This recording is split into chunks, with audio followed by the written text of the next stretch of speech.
तारखेला जो प्रकार घडला त्याच्याबद्दल तुमचं मत काय आहे? जय भीम जय शिवराय. मी मिलिंद सरोदे, दलित पॅंथर पुणे जिल्हाध्यक्ष.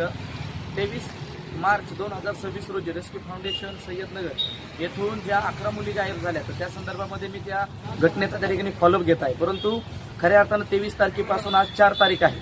आया इतक्या दिवसापर्यंत आज या मुलींचा कोणत्याही प्रकारचा शोध लागलेला नाही. आणि या घटनेच्या बाबतीत जर बोलायचं झालं तर मी असं म्हणेल की हे पूर्ण प्रशासन, हे अधिकारी, हे फाउंडेशन, हे पूर्ण यांचा मिलीभगितीचा खेळ त्या ठिकाणी चालू आहे.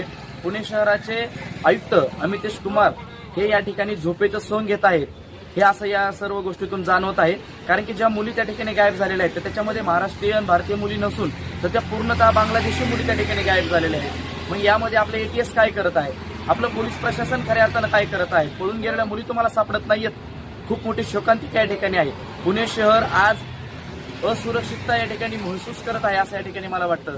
आणि पुणे शहराचे CP यांनी पुणे शहरामध्ये असुरक्षितता पसरवली आहे की काय, का असुरक्षिततेला त्या ठिकाणी त्यांनी सपोर्ट सहकार्य करत आहेत असं या ठिकाणी मला आतापर्यंत वाटते. कारण की मुलीचा कोणत्याही प्रकारचा शोध लागलेला नाहीये. पोलीस प्रशासन सांगते की आमचा त्या मुलीचा फाउंडेशनचा काही संबंध नाहीये. मग आम्ही हे प्रश्न विचारायचे कोणाला?